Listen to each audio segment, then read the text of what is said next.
안녕하세요. 대단한 부동산 꼰대들의 이상수 이꼰대입니다. 꼰대죠, 조범식입니다. 자, 최근에 제가 기사들을 보면은 네.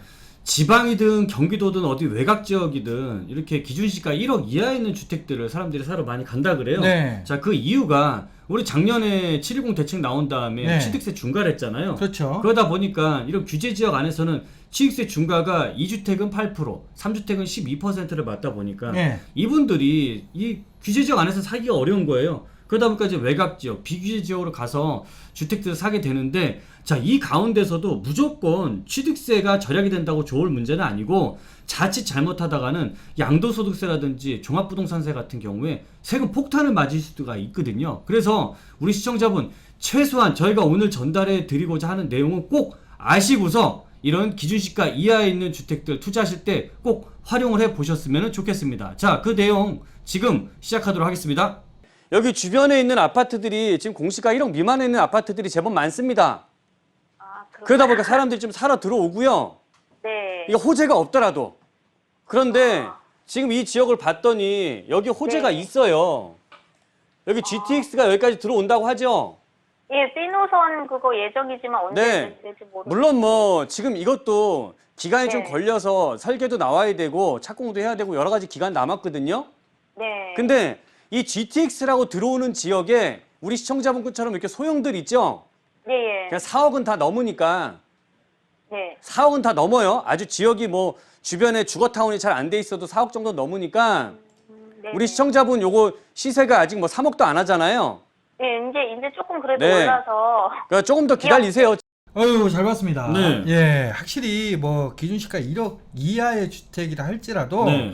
입지적으로 이렇게 호재가 있는 지역들을 가는 거는 맞는 것 같아요. 맞아요. 네. 우리 그냥 아무 식으로나 묻지마 식으로 네. 들어가게 되는데 그러면 안 되고 네. 이렇게 확실한 개발 호재가 있는 지역에 기준시가 1억 이하에 있는 주택이라고 한다면은 네. 저는 가장 안전하다고 보는 게 이것도 가격이 오르게 되면 기준시가 또 올라갈 거 아니에요? 네. 그렇죠. 그런데 어떤 아무것도 호재 있는 지역에 있는 물건을 누가 받아주기나 하겠습니까? 이 정도 호재는 있어야 수요가 들어오면서 내가 물건을 팔고 빠져나올 수도 있는 거니까 네. 당연히 호재 있는 지역이 가장 안전하게 투자한다고 생각하시고 접근하시야 됩니다. 네, 맞습니다. 네. 근데 다만 네. 우리가 이제 1억 그 이하의 주택, 네. 기준시가 1억 이하의 주택을 절세로 활용하기 위해서 이제 그런 주택들을 많이 찾지 않습니까? 그렇죠. 예, 그런데 이제 자칫 잘못 이렇게 하다가는 네. 뭐 세금에 대한 부분에서 부담이 더 오히려 더 커질 수가 있어요. 그렇죠. 세금도 네. 안전하게 지켜야 될 거 아닙니까? 네, 그래서 꼭 유의하고 매수를 해야 되는 그런 상황들이 있거든요. 네. 자, 그래서 그 부분들이 어떤 부분인지 자세히 한번 짚어볼까요? 네, 좀 네. 세금에 대한 부분 좀 알려주세요. 네, 제가 세무사는 아닌데 네. 그래도 가장 기본적으로 알아야 되는 부분들 이런 그렇죠. 부분에 대해서는 좀 짚어보도록 하겠습니다. 그렇죠. 이거 하나만 꼭 알고 가자. 네. 자, 알려주시죠. 갑니다. 자, 제가 우리 시청자분들께 취득세에 대한 부분을 설명을 해드리도록 할게요. 자, 일단 서울 안에든 경기도 안에서든 우리가 조정 대상 지역 안에 규제 지역 안에서 주택을 매수하실 경우에는 일단은 1주택자가 한 채를 또 사게 되잖아요. 그러면 이랬을 때는 8%의 세금을 취득세 중과를 받게 됩니다. 그리고 여기 있는 2주택자가 돼 있는 상태에서 또 한 채를 사게 되면 이분들 같은 경우에는 12%의 세금을 내는 거거든요. 그런데 이것과 상관없이 이런 기준시가가 1억 이하에 있는 주택을 샀을 경우에는요, 이분들 같은 경우에는 이런 중과를 안 맞습니다. 안 맞고 1.1%의 취득세만 내기 때문에 사람들은 지금 이 부분을 가지고 활용을 하는 거예요. 그런데 우리 시청자분들도 여기서 꼭 주의하셔야 될 게 있어요. 그냥 무슨 주택이든지 다 이렇게 1.1%가 되는 게 아니라 특별히 안 되는 경우가 있으니까 제가 그 부분만 지금 설명을 해드릴게요.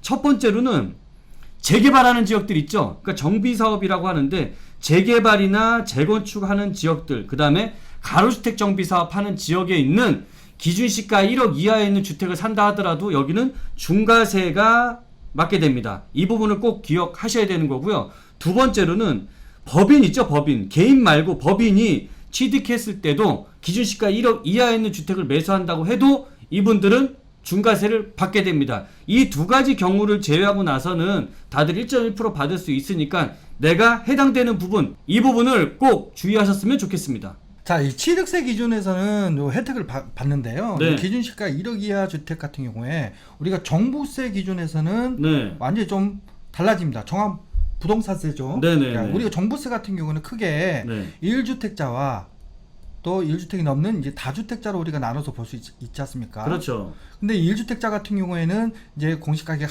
합이 9억 이하일 경우에는 네. 종부세를 내지 않습니다. 그렇죠. 네. 공시가격 9억까지 세금 안 내는 거죠. 네. 다주택자 같은 경우에는 또 기준이 이제 6억입니다. 네. 예, 그래서 주택을 여러 개 가지고 있을 때에는 공시가격 6억을 넘어선 부분에 대해서는 종부세를 내야 되는데 네.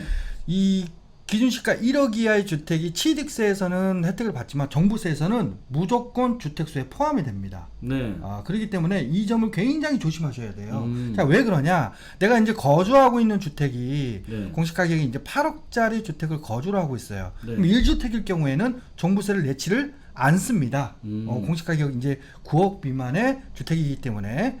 근데 네. 이제 여기에 기준시가 1억 이하짜리를 추가로 또 매수를 했어요. 네. 그러면 이제 다주택자가 돼버리거든요. 2주택자가 되는 거죠. 그렇죠. 그러면 이제 다주택자가 되기 때문에 6억 네. 기준으로 보거든요. 그럼 1억이 포함되니까 총 9억이라는 공시가격 총합에서 6억 이상분인 3억에 대한 부분에 대해서는 우리가 이제 뭐 종부세를 내야 되는 상황이 생깁니다. 네. 자, 그렇다 보니까 이런 부분들 종부세에 대한 부분에서는 기준시가 1억 이하 주택이라 할지라도 주택수에 꼭 포함이 되기 때문에 네. 이 점 꼭 유의하시기를 바라겠습니다. 야, 참 이것도 참 네. 어찌 보면은 되게 형평성이 되게 어긋나요. 그렇죠?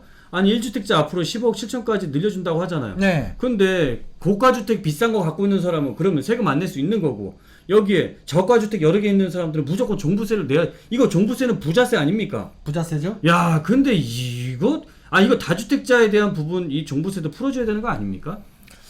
쉽지는 않을 것 같습니다. 근데 풀어줘야지. 형평성을 맞춰줘야 되는 거지. 이게 법의 테두리가 참.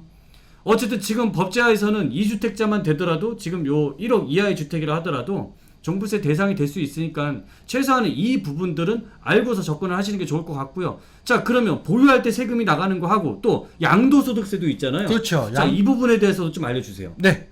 자, 우리가 이제 양도세 측면에서 네. 봤을 때는 일단은 내 집이죠. 내가 거주하는 집이죠. 거주하는 집이고 네. 여기 추가적으로 이제 1억 이하짜리 주택을 이제 매수를 하게 된 거예요. 하나 더 사는 거죠. 그렇죠. 그러면 이 1억 이하짜리 주택을 주택수에 포함이 됐을 경우에는 네. 중과세를 받을 수 있죠. 그렇죠. 세금 폭탄 맞는 거죠. 네, 그렇죠. 네. 근데 이제 포함이 안 됐을 경우 네. 포함이 안 됐을 경우에는 내 집 같은 경우는 이제 비과세를 받을 수가 있어요. 세금 한 푼도 안 내고. 예, 근데 많은 분들이 네. 1억 이하짜리 주택이니까 네. 포함이 안 되겠거니 하고 생각을 하시다가 나중에 굉장히 많은 세금 네. 폭탄을 받을 수가 있거든요. 네, 네. 그래서 이 부분들이 굉장히 중요합니다. 네. 특히 어떤 부분이 중요하냐? 네. 포함이 되느냐 안 되느냐의 기준이 중요하거든요. 그 기준은 첫 번째로 네, 기준이 금액과 중요하겠네요. 금액, 즉 기준시가 3억 이하짜리 주택이어야 되고요. 네. 거기에 가장 중요한 게 네. 여기에 추가적으로 지역에 따라서 완전히 달라집니다. 이 지역이 굉장히 중요해요. 그러면 예. 일단은